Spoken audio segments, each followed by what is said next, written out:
Possessive adjectives are adjectives that describe who's in possession of something. So the name itself really does denote what its function actually is. So let's go through these and I'll hopefully break it down in a way that's easy to understand. So in order to determine which one to use, the thing we're looking at and the thing I want you to focus on is what the possession is. It doesn't matter who owns it. It matters what the possession is. Is it a book? Is it many books? Is it friends? Is it one friend? Is the friend female or male? These are the things we're looking for when we're looking at what the possession is. Now, of course, we don't own people, but we're saying if it's my friend, that friend belongs to me in a way, if you get the idea there. Obviously, I don't physically own that person, but like she's my friend, right? She's my best friend, and so there's kind of that possessive nature about it. Okay, so if I own a cat, I have un gato, right? And so therefore I would say mi gato, which would be my cat. Okay, and if I own two cats, then I have dos gatos. And so then I would say the plural, instead of me, I would add an S to it to make it plural. So I would have mis gatos. See the difference there? So me and mis, singular and plural. Now this is just a review, hopefully. We're going to be moving on and building on this. If we have one grandfather, we'd say nuestro, right? Because he's masculine and singular. If we have two grandparents, we say nuestros because it's plural. Now, this could be a grandfather and a grandmother, but the idea is when it's mixed, right, we defer to the masculine ending. And so in this case, it could be both two grandfathers or it could be grandparents. Okay, and so sometimes it's a little bit unclear, but that's how it works. Okay, so all of the possessive adjectives that go with me are as follows. If I want to say something is mine, see here we're saying my, right? My cat, my cats, right? So, but here we're saying mine.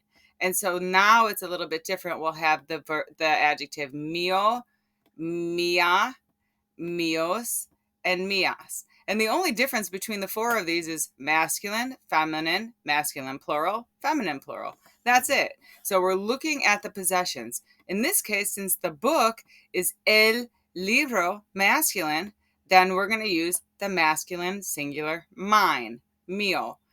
In this case, since we have los libros, which is masculine and plural, we're going to say the books are, right? We need that verb, that form of ser, are, and then the plural masculine of mine is míos. If we're talking about a house, that would be la casa. That's feminine and singular. So if we wanted to say the house is mine, we say la casa es, and then mía, because mía has the feminine singular ending.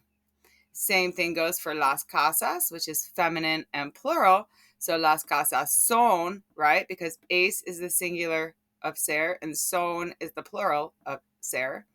So since we have las casas, which is feminine and plural, the adjective describing them is mías, feminine and plural as well. Okay, now we're going to go back and just do a little review again of me and mis. Remember that means my. So mi mochila would be my backpack, singular, and mis mochilas would be plural. Now mi and mis, there's no feminine or masculine for these. So you just have singular and plural. Notice when it ends with mio, when it ends with an O, that's typically where you'll end up having changes to the adjective. So let's test that theory as we move along. Okay, so let's talk about you. If you want to say yours, not just your, see down here, tu casa and tus casas, that means your house and your houses. Here we want to say the book is yours. And so if you can see that distinction, that will help you when you're trying to formulate these sentences. So since el libro is masculine and singular, we use the tuyo, which means yours, masculine and singular as well. And you can see the same pattern as we go. Los libros, masculine and plural. Tuyos, masculine and plural. La casa, feminine and singular. Tuya, feminine and singular. Same thing, las casas, feminine and plural. Tuyas, feminine and plural. Just please be mindful of making sure you have is and are right? These are characteristics describing who the possession belongs to. So that's why we're using forms of the verb ser for this. All right. So moving down, yeah, I do want to point out tu casa. Notice how there's no accent mark on that. When it has an accent mark, it means you. When we take the accent mark off, it changes it to your. All right. So just kind of notice now that we're getting a little more advanced here, taking the accent mark away or putting one in does often change the meaning of the word. So we got to be aware of that. Okay, and the same rule as above applies down here when we're talking about something that's ours or our thing. So nuestro, masculine and singular, feminine and singular, masculine plural, feminine plural. Nuestro, nuestra, nuestros, nuestras. That's how those are pronounced. Okay, so now you can say our cat, nuestro gato, because cat, gato is masculine and singular, so that's why we're using that one. Or we can say the cat is ours. And that's the only difference between these two sides. El gato es nuestro. Okay? So nuestro can mean our or it can mean ours depending on how it's used in the sentence. Nuestra gata because it's feminine and singular. So nuestra means our cat.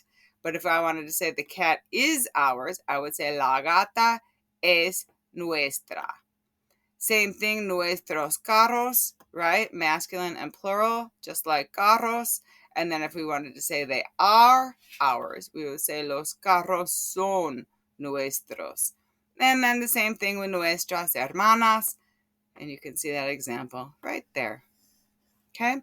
Now we're going to now this one, as we move on to talking about su and sus, I really want you to notice that this possessive adjective, or these ones, can be used to say his, her, yours, like for usted, theirs, like for ellos or ellas, and then all of yours. I don't know, y'all's. I think maybe I'll say all of yours. We don't really have a great way to say this in English, but they do. It's a little bit better in Spanish. That's more specific. Okay.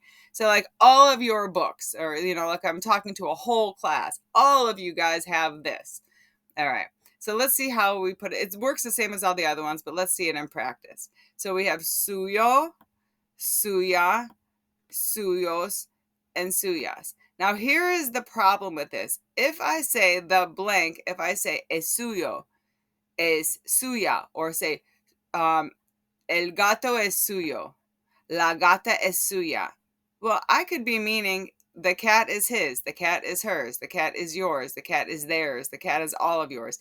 Like we have no way of knowing as we do up here. If I say nuestro, it's just only designated to nosotros. So that's definitely ours. And if I say something is tuyo or tuya, it can only be you, tú, you informal. And same thing for this one above. So mio, mia, it's only about yo. But these ones down here apply to everyone else. So we need to be really clear who we're talking about as we're using this in the sentence. Okay. And so this would be in a context, or you could put it elsewhere in the sentence. So if I say la gata es suya, we say the cat is either his, hers, theirs, yours, or all of yours. So if I want to say, oh, ellos, sí, ella compró una gata. She bought a cat.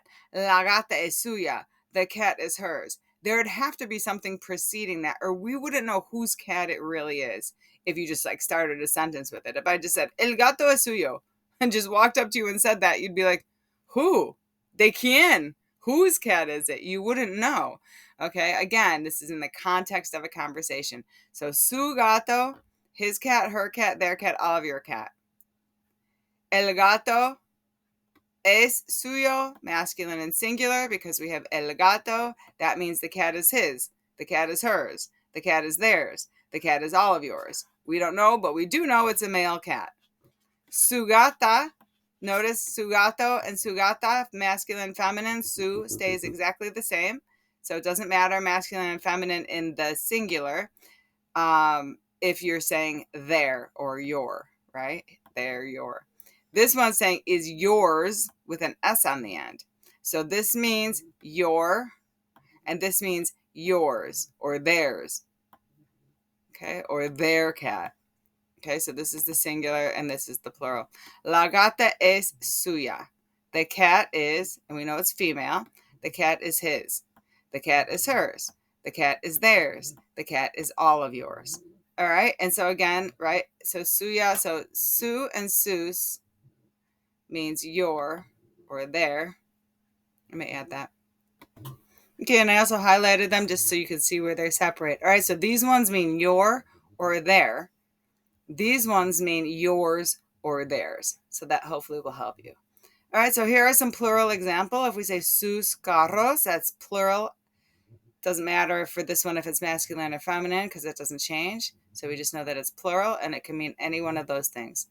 Los carros son suyos. The cars are his. The cars are hers. The cars are theirs. The cars are all of yours. Sus hermanas could be his sisters, her sisters, their sisters, or all of your sisters. Las hermanas son suyas is the sisters are his, hers, theirs, or yours. Okay.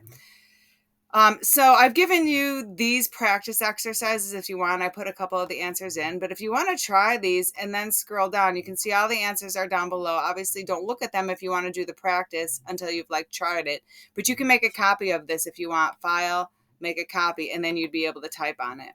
So hopefully that helps you understand how to use possessive adjectives. They're quite handy. And if you have any questions, just feel free to let me know.